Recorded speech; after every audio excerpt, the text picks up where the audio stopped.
BNI, abrindo caminhos para o desenvolvimento.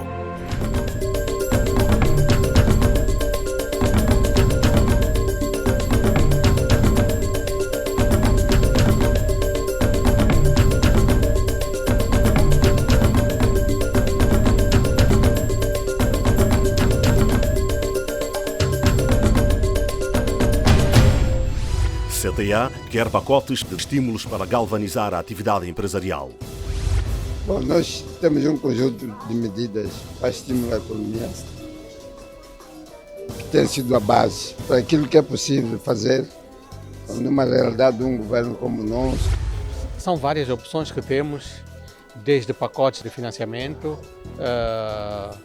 políticas económicas. Nós precisamos agora de fazer ajustamentos de políticas fiscais, de políticas económicas e até monetárias que permitam que a nossa economia não funcione a leste do funcionamento da região.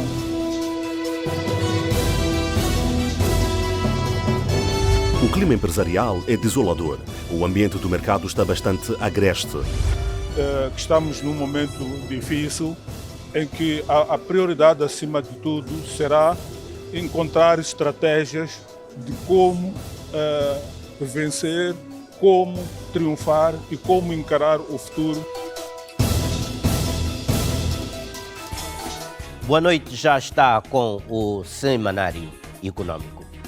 12 anos após o lançamento do segundo mercado de cotações da Bolsa de Valores de Moçambique, este segundo mercado orientado para as pequenas e médias empresas, apenas uma empresa até agora está lá presente, precisamente a zero investimento. Vamos tentar perceber desta empresa, desta holding, as razões por detrás da sua participação na Bolsa e, em função da sua experiência, por que razão mais empresas até agora não aderiram, mais empresas do segmento médio e pequeno não aderiram ainda à Bolsa de Valores de Moçambique. Eventualmente esta experiência pode ajudar a perceber ainda as vicissitudes porque passam as pequenas e médias empresas no seu acesso ao capital.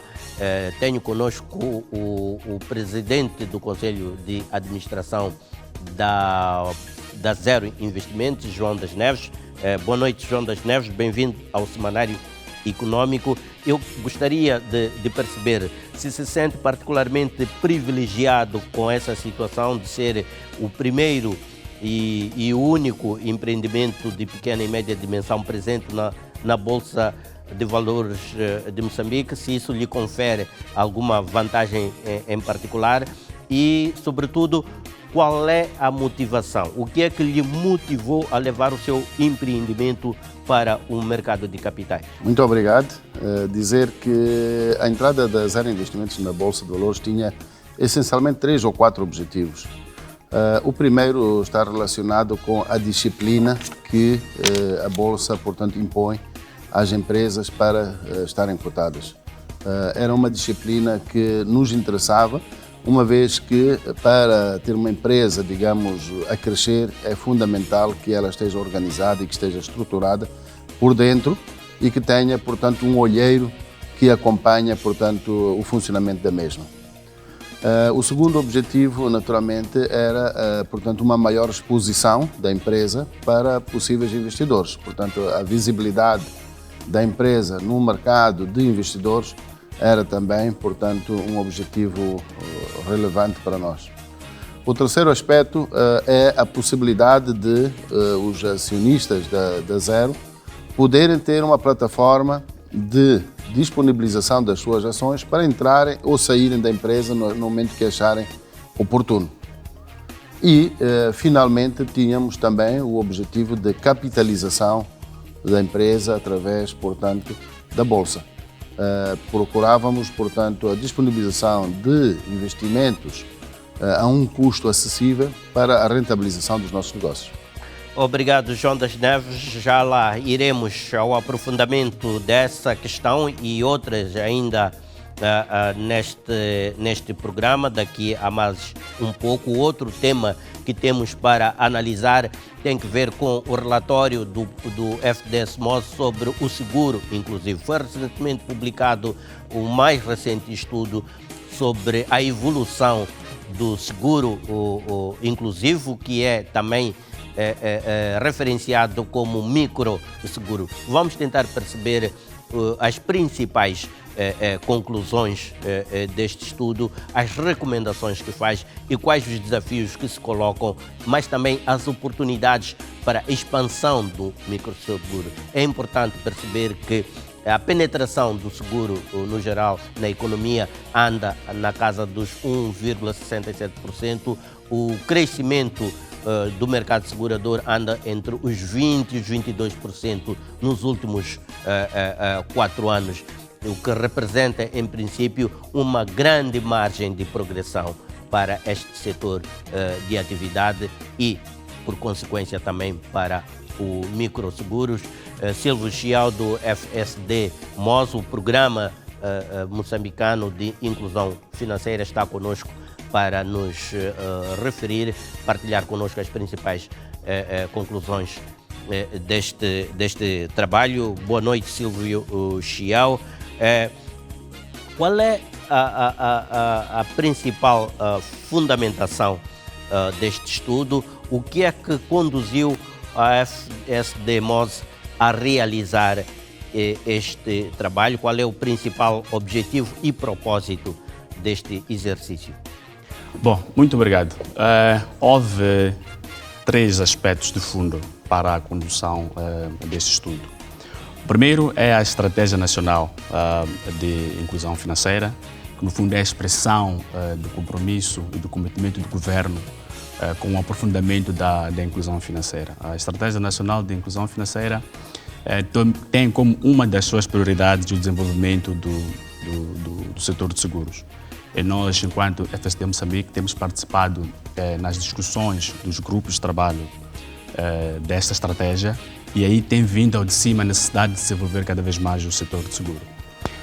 O segundo aspecto tem a ver com o fim de escopo, que é o inquérito aos consumidores dos serviços financeiros. E num passado muito recente nós tivemos a oportunidade de divulgar os resultados. Neste inquérito nós tocamos a parte do seguro e olhamos para os principais riscos que são enfrentados pela população adulta moçambicana. Daí a necessidade de haver uma compreensão ainda maior sobre o panorama do seguro. Inclusive, em particular, porque a maioria da população moçambicana tem um rendimento baixo. Estamos a falar de cerca de 5 mil meticais por mês, para cerca de 52% da população. O último aspecto de fundo importante foi, recentemente, o desenvolvimento do roteiro para o estabelecimento do microseguro sustentável no país. E nesse roteiro havia necessidade também de se fazer este levantamento deste panorama para se compreender e servir também de baseline. Obrigado, Silvio Chiao. Está compreendida essa questão de enquadramento. Vamos ao aprofundamento daqui a mais 20 minutos aproximadamente para conhecermos melhor o conteúdo nos aspectos de conclusão e recomendação deste estudo, visando promover uma maior e rápida inserção do microseguro, ou, se quiser, do seguro inclusivo.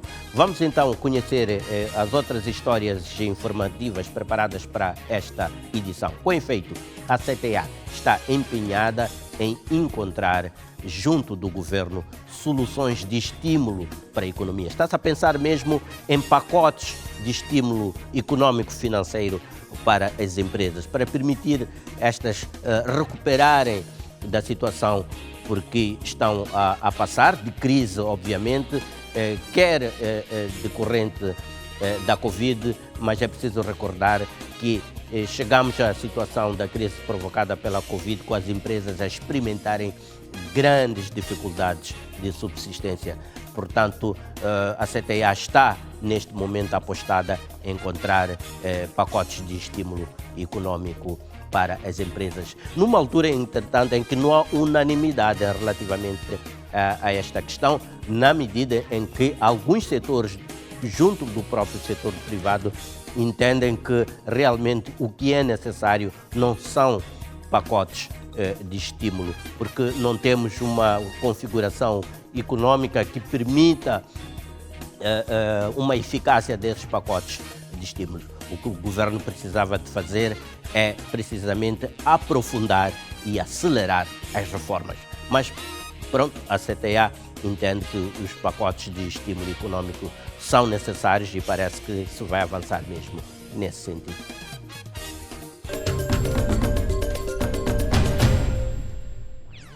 Efetivamente, estamos perante a necessidade de se encontrarem estratégias que permitam a recuperação da economia. É preciso recordar que o governo lançou a iniciativa PRONAI, que é vista também como um programa de relançamento da atividade econômica.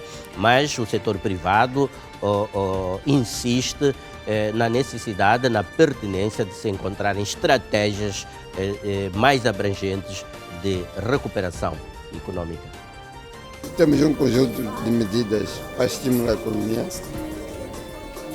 que tem sido a base para aquilo que é possível fazer numa realidade de um governo como o nosso, capacidade do país, a nossa capacidade de produção e produtividade. A maior preocupação do setor privado em relação ao governo são reformas e para que o setor privado consiga ultrapassar as restrições impostas no âmbito da pandemia. Sem saber se desta é que é, o certo é que a CTA está empenhada junto do setor financeiro a encontrar formas de reduzir os níveis da taxa de juros para pelo menos um dígito. Trataria de um ganho significativo se esse resultado efetivamente fosse conseguido, não seja pelo fato de que este ser um dos principais nós de estrangulamento da nossa economia. A ideia da CTA é conseguir baixar a taxa de juros, o financiamento para as empresas para o nível de até um dígito. A nossa visão é mais holística na criação de condições para a recuperação econômica, com o setor financeiro fora e dentro. Está apresentada a emenda geral da presente edição do Semanário Econômico. Os desenvolvimentos destes e de outros temas já a seguir a um curto intervalo. Não saia daí, até já.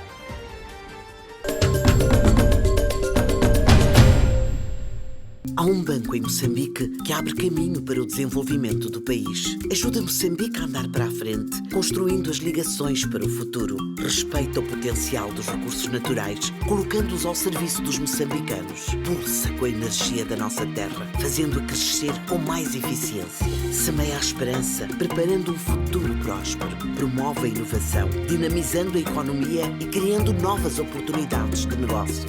BNI é o banco que faltava. É o banco que faz a diferença. BNI, milhões de braços, uma só força.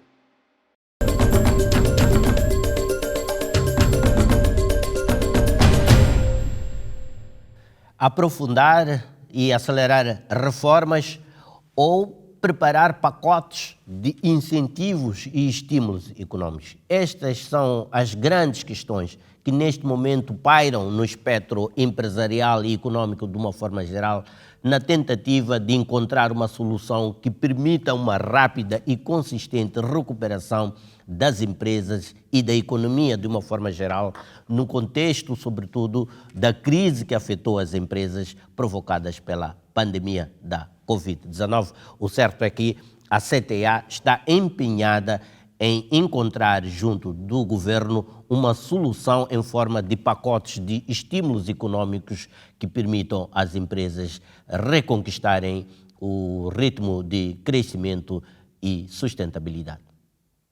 Presidente da CTA, Agostinho Vuma, diz que constituem pontos de agenda de discussão com o Governo os estímulos e pacotes financeiros acessíveis para reanimar a atividade empresarial afetada pela pandemia da Covid-19.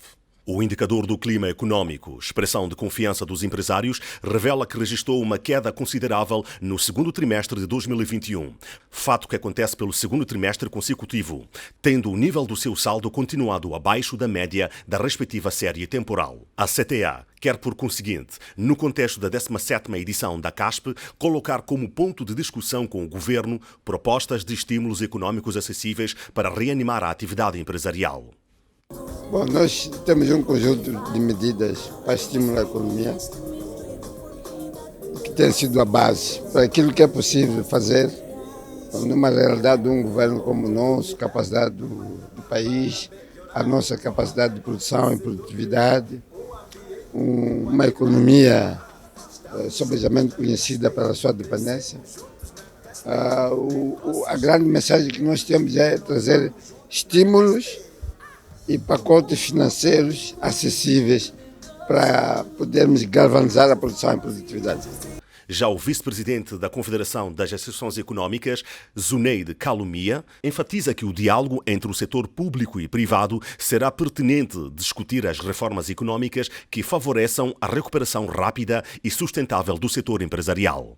A maior preocupação do setor privado em relação ao governo são reformas e para que o setor privado consiga ultrapassar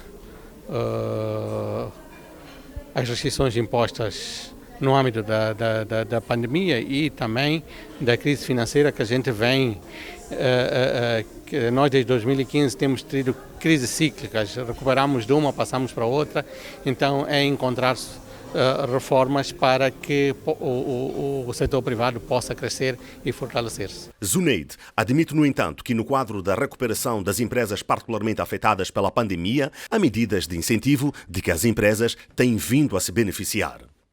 São várias opções que temos, desde pacotes financeiros, de financiamento, políticas econômicas com vista ao relançamento da economia, alívio fiscal para algumas empresas que não puderam operar, entre outras medidas que conseguirmos consenso com o governo para que possa, de alguma forma, ajudar a mitigar os impactos da Covid-19. Desde que a crise se abateu sobre o setor empresarial privado, a CTA tem vindo a terreiro a advogar a necessidade de medidas de estímulo econômico, particularmente dirigidas às empresas. Embora esta posição não seja unânime no setor, pois existem opiniões que advogam mais no sentido de aceleração e aprofundamento de reformas do que pacotes de estímulo econômico como tal. Ou seja, para esta corrente de opinião, no seio do setor privado, o melhor pacote de estímulos econômicos são as reformas rápidas e aprofundadas que o governo tem que fazer para melhorar o ambiente de negócios e atrair investimento. Há muitas reformas que estão atrasadíssimas. Agora fez uma pequena reforma do Código Comercial. Não chega. Nós precisamos agora é de fazer ajustamentos de políticas fiscais, de políticas económicas e até monetárias que permitam que a nossa economia não funcione a leste do funcionamento da região e do funcionamento das economias internacionais. Temos de aumentar os limites do ISPC, alinhar o nosso IVA com o IVA regional,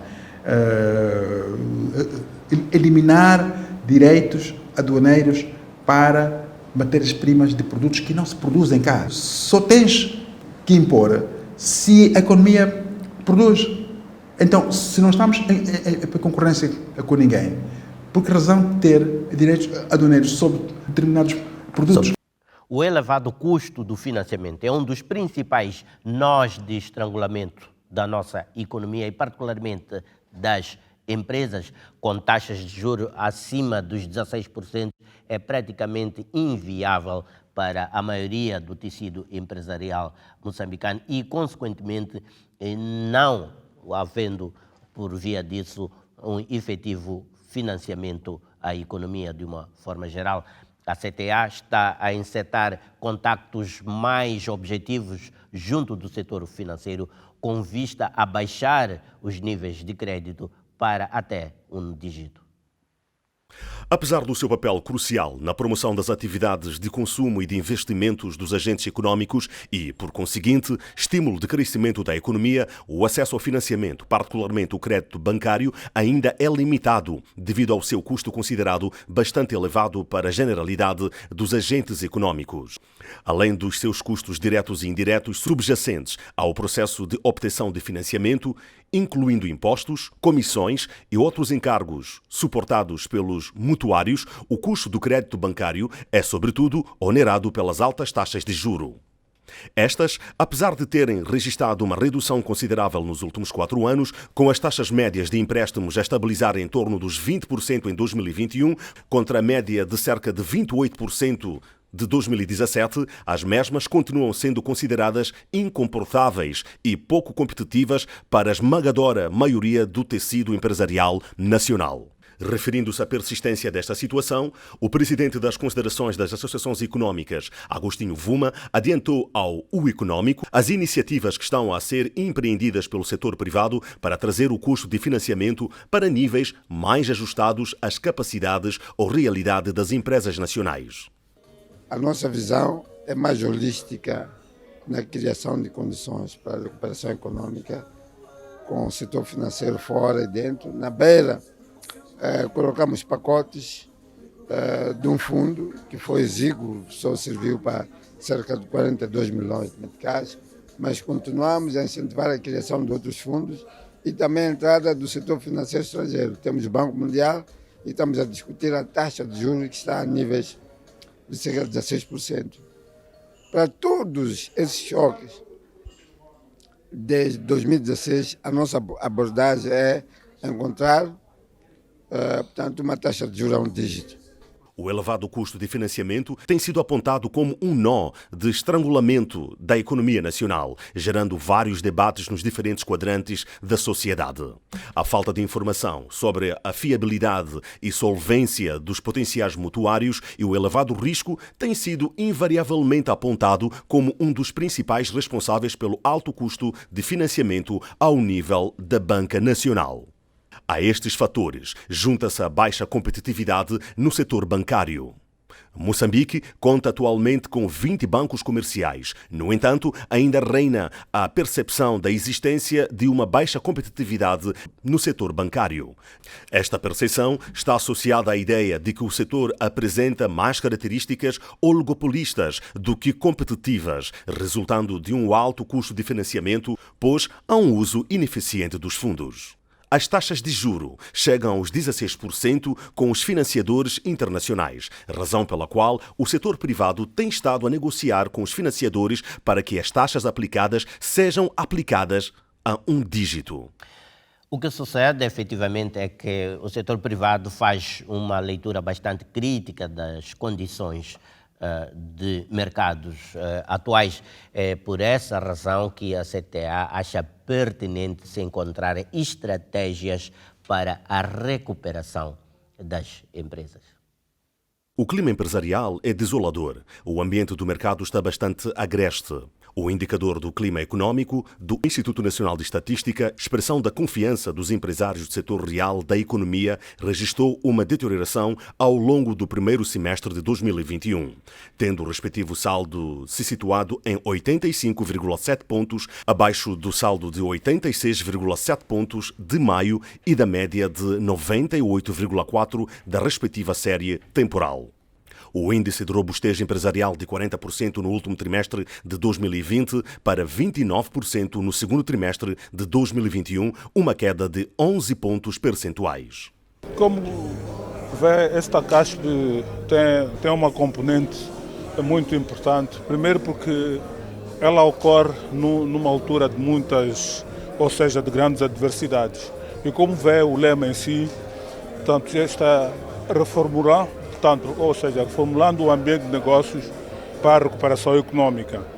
O lema em si só já diz claramente que estamos num momento difícil em que a prioridade, acima de tudo, será encontrar estratégias de como vencer, como triunfar e como encarar o futuro, uma vez que vivemos um momento de grande incerteza em que as empresas todas estão de derrapagem. Portanto, estamos numa situação em que não podemos pensar que o nosso comportamento ou a nossa forma de estar e a nossa estratégia vai obedecer realmente o regime normal.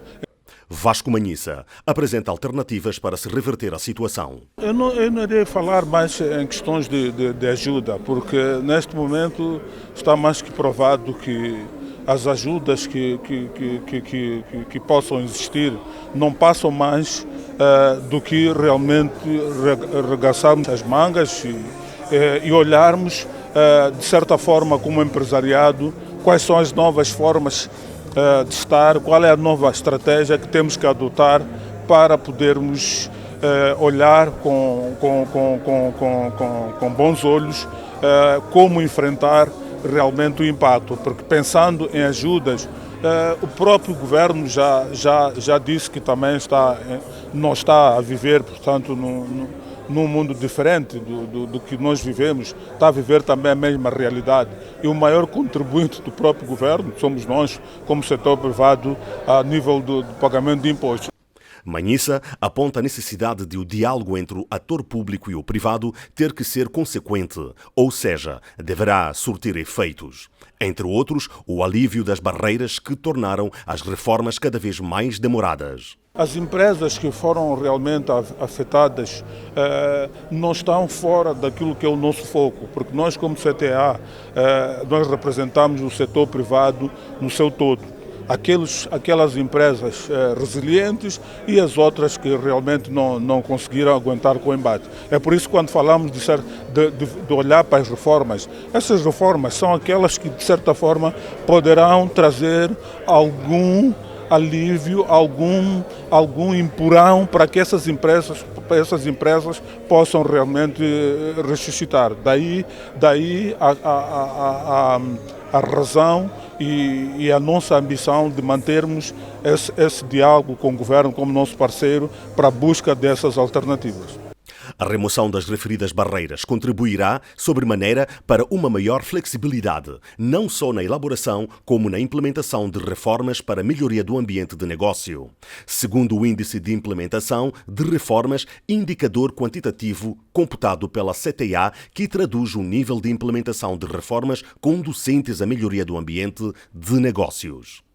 O progresso de implementação de reformas, tanto do lado do implementador, neste caso o governo, assim como o lado dos usuários, as empresas, situa-se atualmente em 36%, um nível considerado muito aquém do desejado pelo setor privado.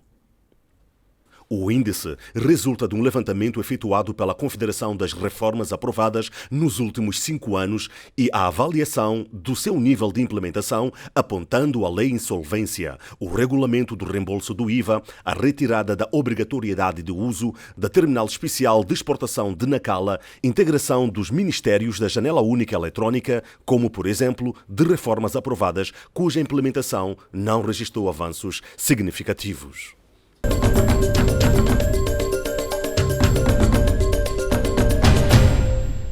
E vamos na continuidade da análise da Zero Investimentos, com este pretexto de ser a primeira e até agora a única empresa PME cotada no segundo mercado da Bolsa de Valores de Moçambique. Pergunto-lhe, João das Neves, sente-se privilegiado por estar nesta situação de até agora ser a primeira e até agora a única? Esta situação singular lhe favorece de alguma forma?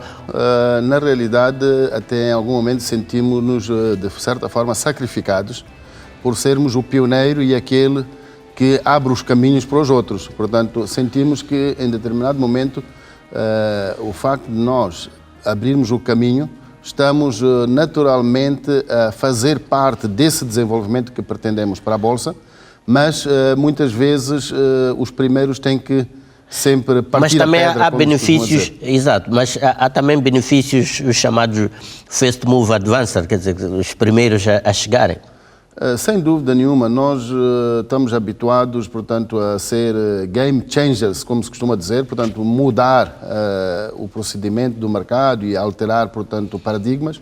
E, nesse aspecto, sentimos que fazemos parte desse processo, mas não sentimos que haja algum privilégio por sermos o primeiro. Pelo contrário, sentimos que o facto de ser os primeiros, portanto, acarreta uma série de custos acrescidos, uma série de encargos e responsabilidades acrescidas.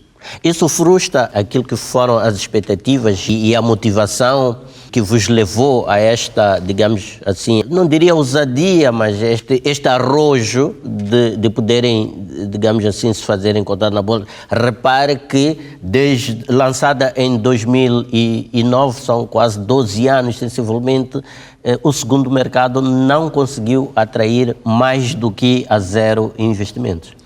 Dizer que até este momento não nos sentimos frustrados, continuamos muito confiantes de que a Bolsa é efetivamente um dos caminhos. É o sítio certo para estar. É o sítio certo para estar. Infelizmente, o ambiente de negócios em Moçambique não tem sido nada favorável para as pequenas e médias empresas.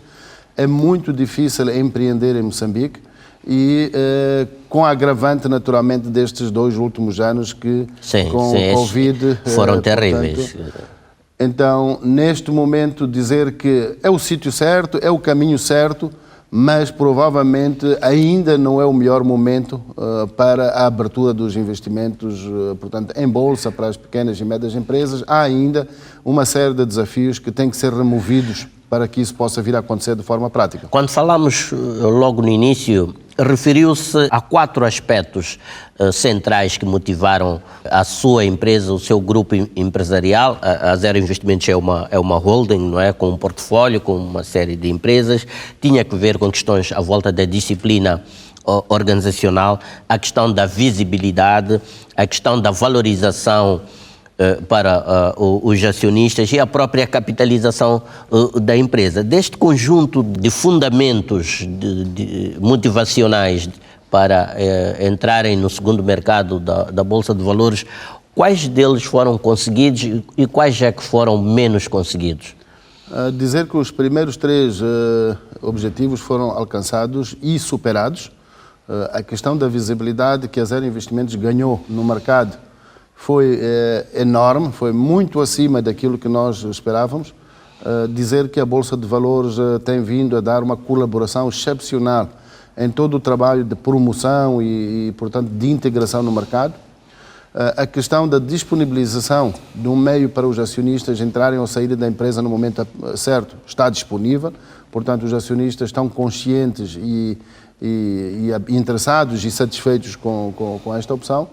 Infelizmente, a capitalização bolsista ainda não aconteceu, portanto, aconteceu em medida muito fraca, muito abaixo daquilo que era a expectativa e que era a necessidade para fazer o projeto vincar. Mas conhece as razões por detrás deste fracasso no que diz respeito à capitalização? Não há uma fórmula direta, são vários aspectos que concorrem para isto. Uma delas é a legislação, que impõe que os bancos comerciais, portanto, sejam os intermediários deste processo. E os bancos comerciais, em grande medida, concorrem, portanto, são concorrentes desta disponibilização de capitais na Bolsa, uma vez que eles emprestam dinheiro, portanto, com juros. E, portanto, não tem muito interesse nestas operações, pelo menos na nossa experiência, não conseguimos identificar qualquer interesse dos bancos comerciais em promover este tipo de atividades. Por outro lado, também o mecanismo de investimento não está, digamos, facilitado. Eu acredito que se, portanto, os moçambicanos e eventualmente até estrangeiros pudessem, através de um aplicativo no seu telemóvel, assim como temos hoje nos bancos comerciais, portanto, os aplicativos em que é possível transferir dinheiro, portanto, a partir do telemóvel, se houvesse essa oportunidade de se comprar as ações ou de se fazer um investimento direto a partir do telemóvel, certamente que isso iria ajudar muito, porque há muitos moçambicanos... Esta intermediação tem sido, digamos assim, no seu ponto de vista, na sua experiência, de certa forma, nociva para a capitalização?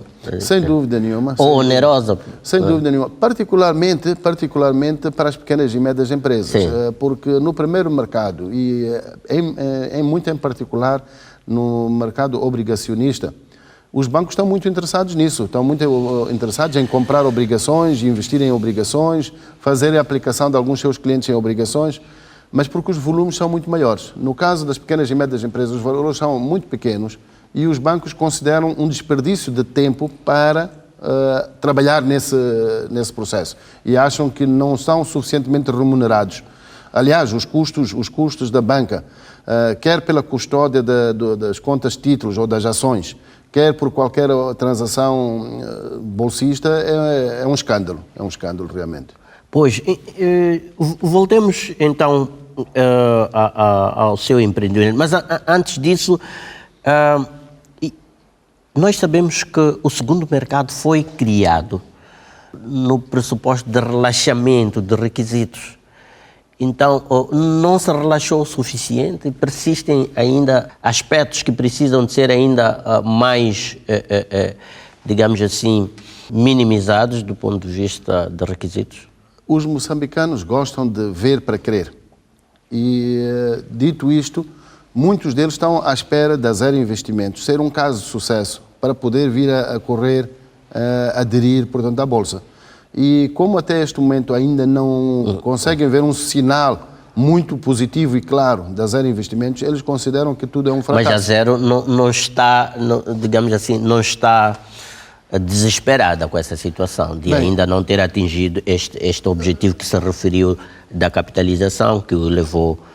É preciso dizer que nestes 2-3 últimos anos foram centenas ou milhares de pequenas e médias empresas que desapareceram do mapa do mercado. É verdade. E no caso da Zero Investimentos, felizmente, não temos esse risco. Nós estamos de forma consistente, portanto, a consolidar a nossa posição. Contudo, não estamos alheios à situação do mercado. Portanto, nós estamos inseridos num mercado em que, portanto, não sendo muito fértil o negócio, naturalmente que vamos levar algum tempo até que consigamos ter melhores resultados. Dizer que o projeto continua a andar, mas a falta de investimentos, naturalmente que retarda bastante, portanto, a possibilidade de retorno a curto prazo. Suponhamos que eu sou um investidor, o que é que me atrairia para a Zero Investimentos? Bem, atrai 2-3 coisas. A primeira questão pode até ser uma questão didática mesmo, o facto de poder participar numa empresa organizada em que os órgãos sociais funcionam, em que, portanto, as regras de boa governação estão lá e, portanto, interessa saber como é que isto funciona. Por outro lado, como investidor, naturalmente, a perspectiva de retorno. Nós temos projetos muito interessantes e aliciantes que, com pequeno investimento, temos a capacidade de multiplicação dos capitais investidos. Então, neste momento, o objetivo principal é que se consiga rentabilizar as ações dos investidores. E é importante dizer que, no caso da Zero, começamos com uma ação cotada a 1 metical em 2012. E neste momento estamos com as ações cotadas a 20 meticais. Ou seja, aqueles que investiram naquela altura, hoje multiplicaram o seu capital 20 vezes. Naturalmente que é esta a principal valorização, mas ainda temos o bónus de, no momento em que as empresas comecem, portanto, a produzir lucro, ainda haver a distribuição de dividendos. A Zero tem um portfólio, uma holding, é assim que está estruturada, a Zero Investimento é uma holding. Diga-me 2 projetos que considera particularmente atrativos e que possam aguçar o apetite dos investidores. Nós temos, por exemplo, o projeto da Sem Lixo, que é um projeto de recolha de resíduos sólidos e de reciclagem, que é um projeto que tem tudo para dar certo, envolve neste momento cerca de 31 empresários, maioritariamente de Marraquém, e que, portanto, tem um projeto de parceria público-privada para a gestão dos resíduos sólidos em Marraquém.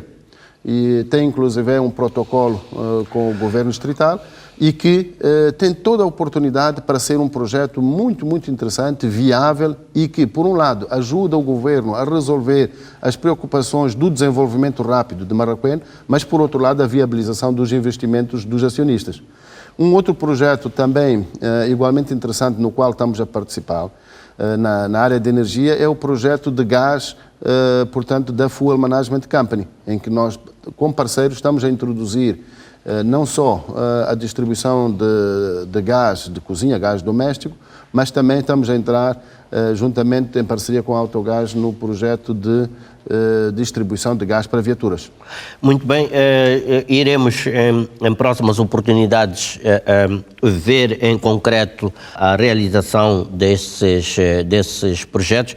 Quero agradecer a sua participação no Semanário Econômico, fazer votos que os objetivos empresariais da Zero Investimentos se concretizem no mais curto espaço de tempo e que tenha todo o sucesso que procura e que seguramente alcançará, não obstante as vicissitudes destes últimos anos, particularmente esses 2 últimos anos foram terríveis.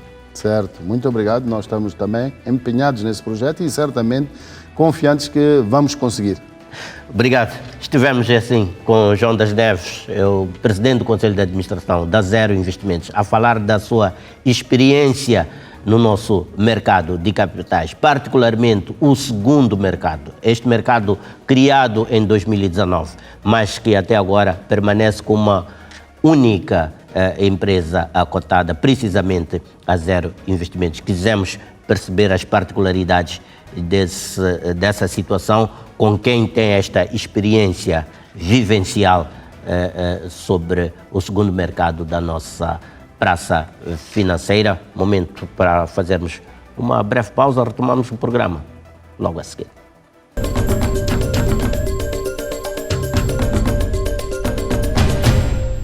Há um banco em Moçambique que abre caminho para o desenvolvimento do país. Ajuda Moçambique a andar para a frente, construindo as ligações para o futuro. Respeita o potencial dos recursos naturais, colocando-os ao serviço dos moçambicanos. Pulsa com a energia da nossa terra, fazendo-a crescer com mais eficiência. Semeia a esperança, preparando um futuro próspero. Promove a inovação, dinamizando a economia e criando novas oportunidades de negócio. BNI é o banco que faltava. É o banco que faz a diferença.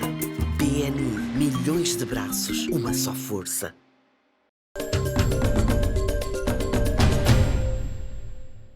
Vamos lançar agora um olhar sobre o mercado financeiro e das commodities, vermos quais as incidências mais recentes da última semana, particularmente, olhando para aquilo que tem sido a tendência de evolução de uma série de variáveis, nomeadamente o crédito, a economia, a performance do mercado monetário interbancário, mercado cambial e ainda o índice do preço de alimentos que introduzimos para analisarmos e percebermos um pouco como é que tem sido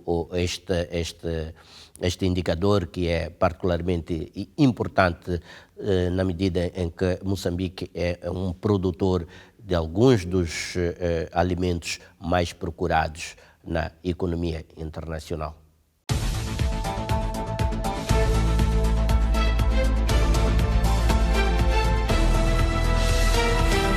Comecemos pelo mercado monetário interbancário e no que diz respeito às operações entre os bancos comerciais e o públicos, de todas as moedas convertidas para milhões de dólares, a variação ao longo do ano entre as mesmas tem sido mista, porém, para o caso particular da semana, é análise face à anterior, as compras e as vendas variaram na mesma direção, cujos valores fixaram-se em 46,17 milhões de dólares, uma variação positiva de 43,97%, e 37,78 milhões de dólares, uma variação positiva de 5,83%, respectivamente. No mercado de capitais, para a última quinta-feira da semana em análise, 16 de setembro, a capitalização bolsista foi de aproximadamente 120,55 mil milhões de meticais, 0,02% acima da registrada no passado dia 9 de setembro. No mercado cambial doméstico, o metical continua numa tendência depreciativa face ao dólar norte-americano, contudo o seu ritmo de depreciação continua reduzido, tendo o seu valor depreciado face ao dólar em apenas 0,06%, saindo de 63,78 no fecho da última sessão semanal para 63,82 meticais por uma unidade do dólar no fecho desta sessão semanal. Tendência de aumento da oferta de liquidez de dólares no mercado nacional proveniente do incremento do volume de compras dos bancos comerciais com o público, conjugada com as medidas de política monetária restritivas mantidas pelo Banco de Moçambique no mês de setembro, foram uma das principais forças contribuintes para o abrandamento no ritmo de depreciação do metical. Já o rand sul-africano depreciou face ao metical em 2,88%, saindo de 4,50 no fecho da sessão semanal anterior para 4,37 meticais por rand sul-africano no fecho da presente sessão semanal. A queda dos preços das commodities de exportação do setor de mineração, juntamente com alguns comentários negativos sobre a vulnerabilidade da economia sul-africana às flutuações dos preços das commodities, sobretudo os metais e metais semipreciosos, retraiu alguns ganhos que o rand sul-africano registrou face ao dólar na semana passada. O rand depreciou face ao dólar em 2,65%. Esta tendência depreciativa do rand continua, estando o rand por estas alturas a ser transacionado em volta dos 14,70 rands por unidade do dólar. Nas commodities, comentários sobre o petróleo. Ao contrário da semana passada, o petróleo esteve numa tendência apreciativa esta semana. O furacão em volta do Golfo do México, juntamente com a mais recente divulgação da Associação Americana de Petróleo, referente à demanda forte desta commodity nos Estados Unidos, conjugada com uma enfraquecida capacidade de produção do petróleo por conta dos danos causados pelo furacão Ida e agravados pela tempestade Nicholas em volta da costa do Golfo, foram as principais impulsionadoras dos preços do petróleo, fazendo com que o crude voltasse a ser transacionado acima de $70 o barril. O Brent, de referência global, apreciou em 3,77%, saindo de $72,92 no fecho da última sessão semanal para $75,67 o barril no fecho da sessão do dia 16 de setembro.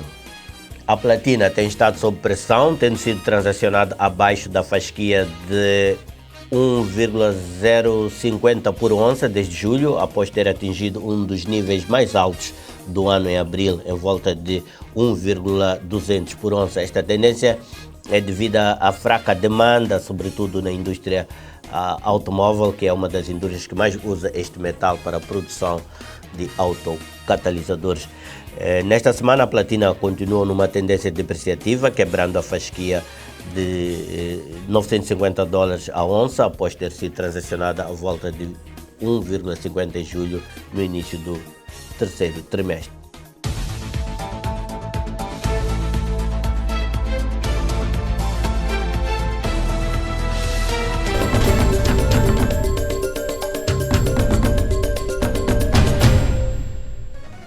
E vamos ao aprofundamento daquilo que foi o conteúdo, ou daquilo que é o conteúdo do relatório relativamente à inclusão financeira, mais concretamente sobre o microseguro, ou como é dito de outra forma, não é? O termo celestial alternativo ao microseguro que vocês usam é o seguro inclusivo. Sim. Bom, há aqui algumas conclusões, tive acesso ao relatório, há algumas conclusões que parecem óbvias, aquelas hipóteses quase certas quando definimos as nossas hipóteses de estudos, nomeadamente o fato de estarmos no estágio inicial, portanto temos um setor segurador incipiente, que obviamente oferece uma importante margem de progressão, quer do ponto de vista de oportunidades, quer do ponto de vista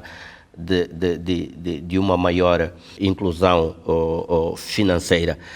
Tirando os aspectos mais evidentes, mais óbvios, quais foram as grandes surpresas deste estudo? Um dos elementos não óbvios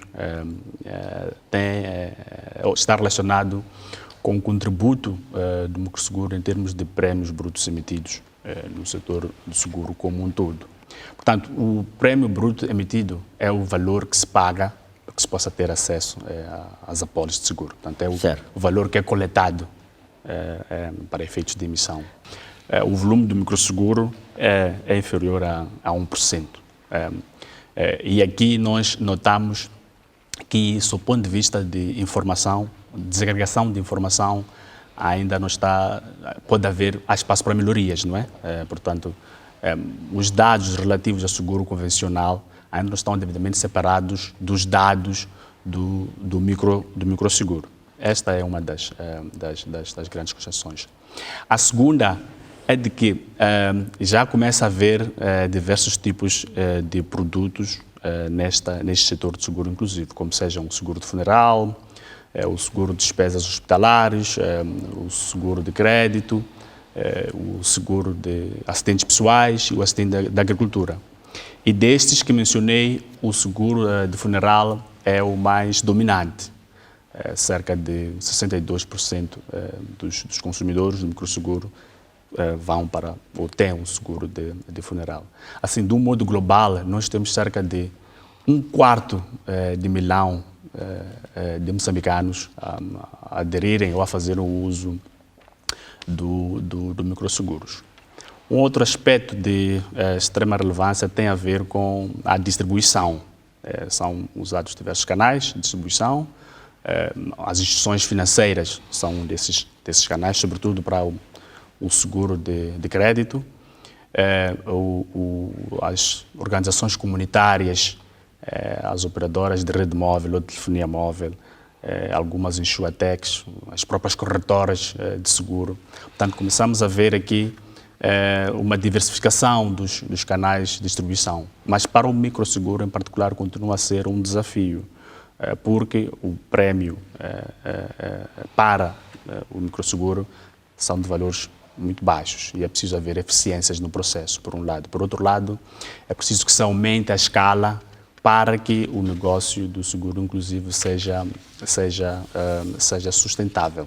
Portanto, esses elementos todos constituem os resultados deste estudo, em paralelo à necessidade de formação. Quando agrupamos estas todas conclusões, qual é o retrato concreto que nós damos ou que podemos fazer relativamente à penetração do microseguro ou do seguro inclusivo? Bom, a penetração ainda é muito baixa. A penetração do seguro, no geral, é baixa. Passou dos 11% para 17%, de 2014 para 2019. Isso são os resultados do Finscope de 2019. Seguro no geral.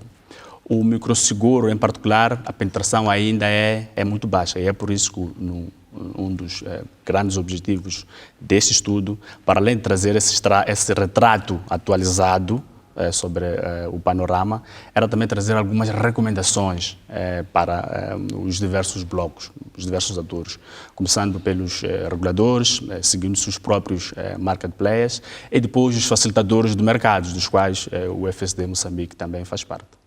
E como desenvolver o seguro inclusivo? Quando o seguro tradicional, ele próprio ainda tem uma série de vicissitudes, uma série de desafios, muito espaço por preencher.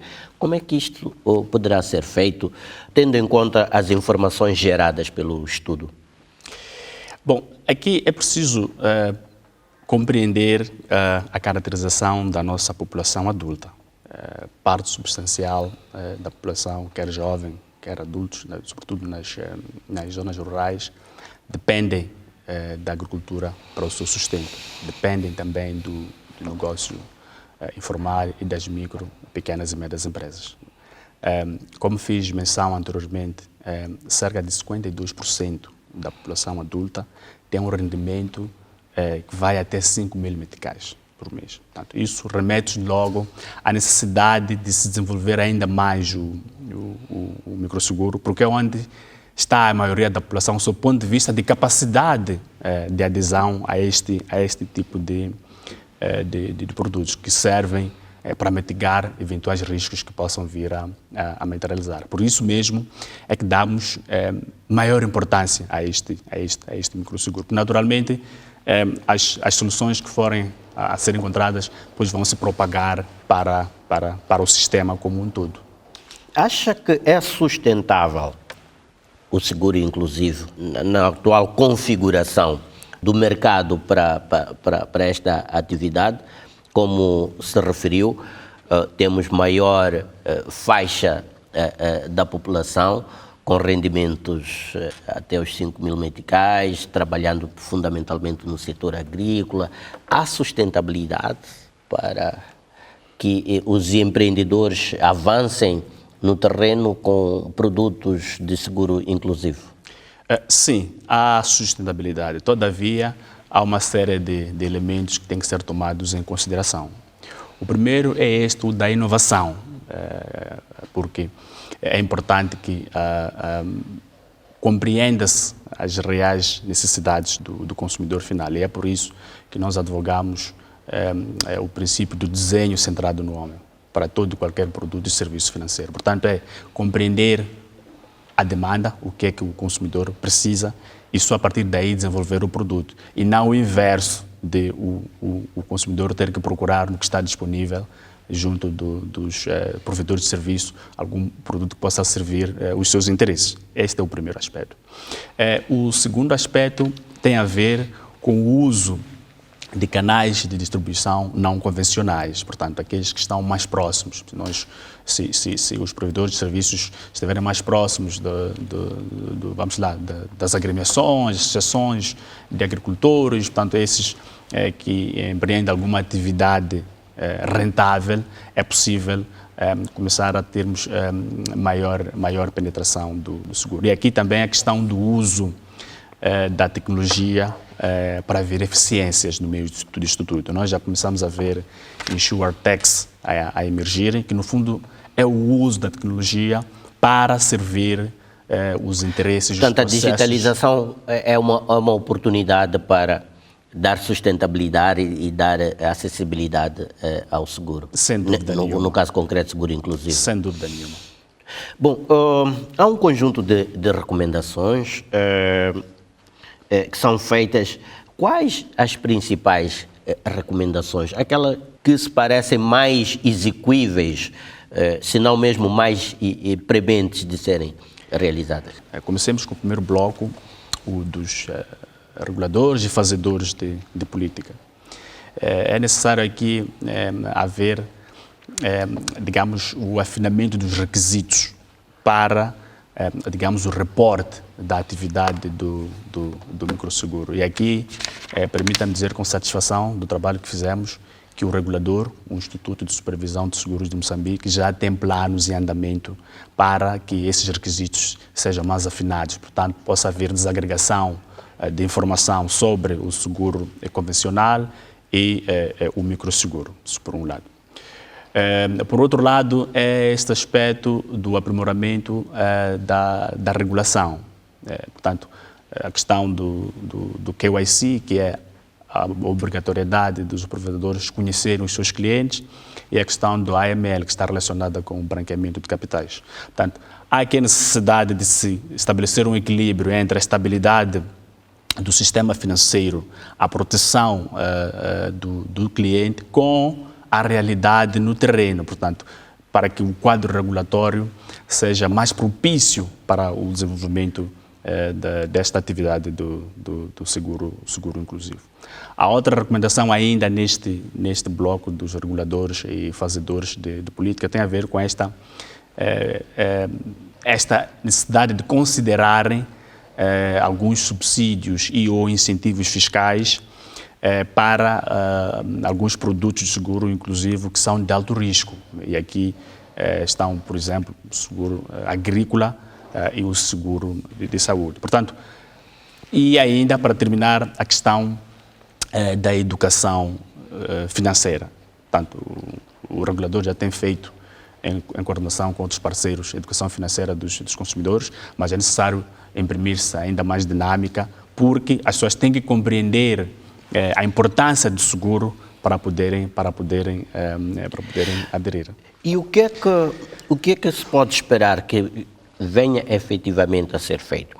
Para que estas recomendações não fiquem no campo das recomendações, mas passem efetivamente para o campo das ações. Temos tido exemplos ou casos de estudos que terminam no estudo e não produzem consequência visível. No caso da promoção da inclusão financeira e no caso mais específico que estamos aqui a nos debruçar, que é do seguro inclusivo, que condições, que expectativas podem ser almejadas de que alguma transformação poderá vir a ocorrer como consequência destas recomendações que estão aqui a ser feitas? Bom, como me referi nas motivações deste estudo, um dos aspectos de fundo foi a Estratégia Nacional de Inclusão Financeira. É um instrumento também de monitoria, portanto, faz-se a monitoria do progresso e algumas dessas ações ou recomendações podem ser aproveitadas para o aprofundamento do Sim, estou certo que a FDSMOS não é uma implementadora das ações, mas até que ponto a sua capacidade de influenciar as mudanças que se mostram pertinentes em prol de um seguro mais alargado e mais inclusivo? Sim, bom, quando falava das recomendações, havia feito menção a 3 blocos. Havia apenas me referido ao bloco dos fazedores de política. No que diz respeito ao bloco dos facilitadores do mercado, como é o caso do FSD Moçambique, é esta necessidade de apoiar cada vez mais os market players. E no passado nós já havíamos feito isto, com um programa acelerado do seguro inclusivo. Tivemos uma formação, uma facilitação com as seguradoras e estas 7 delas já tinham produtos de seguro inclusivo prontos para ser lançados. Entretanto, com o advento da pandemia da Covid-19, esses planos foram afetados. Mas tivemos também uma operadora de seguro que mostrou abertura em ter no seio organizacional uma entidade que lidasse diretamente com esses aspectos do microseguro. Mas também muito mais que pode ser feito do lado dos facilitadores, que é, por exemplo, criar-se um fundo de inovação para que esses novos produtos possam ser testados. Porque notemos que esta é uma área ainda emergente. Portanto, ainda estão a ser testados novos modelos para ver quais são que funcionam melhor e que se adequam. E aí esses facilitadores podem dar esse seu contributo, sobretudo também para se dar essa questão, digamos, este ênfase em matérias de género. Portanto, tem que haver alguma acessibilidade no género. O outro bloco é este dos market players, os operadores de seguro, que tem que ter uma inovação cada vez maior, tem que apostar na formação dos seus quadros, usar esses canais de distribuição não convencionais, que o estudo mostrou que ainda são um pouco explorados, e também haver esta coordenação multissetorial para que, de facto, essas ações todas possam fazer sentido. Porque se for apenas um dos blocos a atuar, o resultado pode não ser dos melhores. Portanto, há a necessidade de haver aqui um engajamento conjunto. E daqui para frente, o que é que vai acontecer? Algum plano de ação resultante deste estudo será posto em marcha?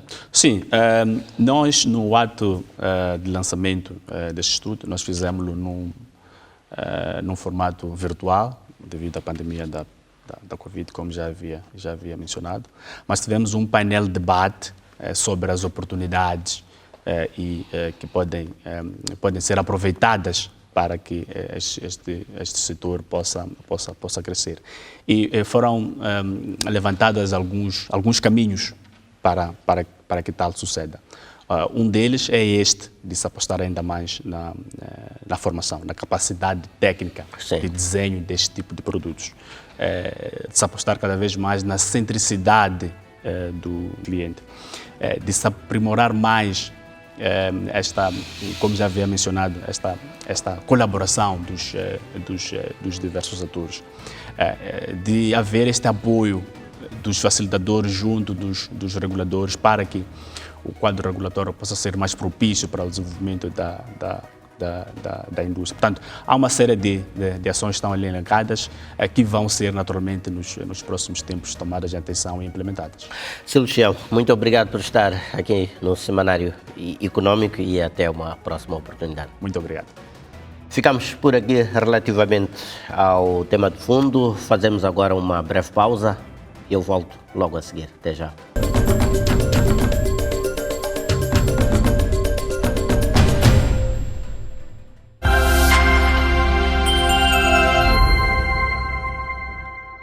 Nós sabemos que o gás vai transformar o país nos próximos 10 anos. Não é? Vai haver uma transformação socioeconómica nunca antes vista em Moçambique com a implementação do gás.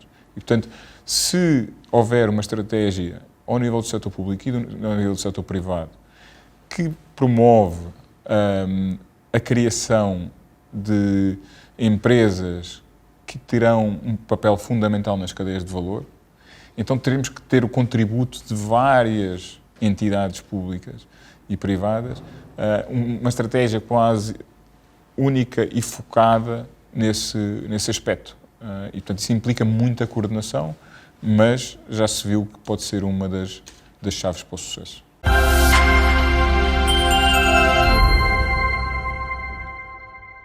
Aproximamos-nos do final do programa, mas antes de nos despedirmos, vamos conhecer o resumo ou a síntese daquilo que foram as incidências do programa desta semana.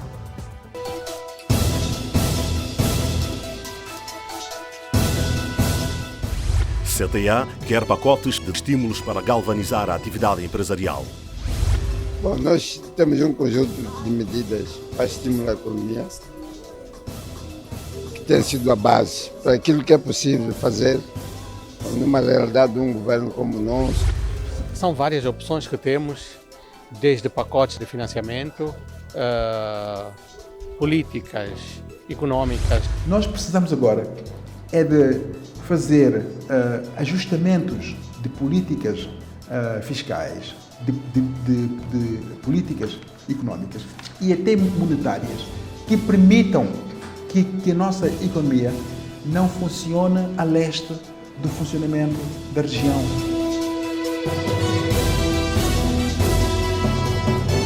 O clima empresarial é desolador. O ambiente do mercado está bastante agreste. Estamos num momento difícil em que a prioridade, acima de tudo, será encontrar estratégias de como vencer, como triunfar e como encarar o futuro. O que é que se pode esperar que venha efetivamente a ser feito para que estas recomendações não fiquem no campo das recomendações, mas passem efetivamente para o campo das ações? Me referi nas motivações deste estudo. Um dos aspectos de fundo foi a Estratégia Nacional de Inclusão Financeira. É um instrumento também de monitoria, portanto, faz-se a monitoria do progresso e algumas dessas ações ou recomendações podem ser aproveitadas para o aprofundamento. Sente-se privilegiado por estar nesta situação de até agora ser a primeira e até agora a única? Na realidade, até em algum momento sentimos-nos, de certa forma, sacrificados por sermos o pioneiro e aquele que abre os caminhos para os outros. Portanto, sentimos que, em determinado momento, o facto de nós abrirmos o caminho, estamos naturalmente a fazer parte desse desenvolvimento. O futuro.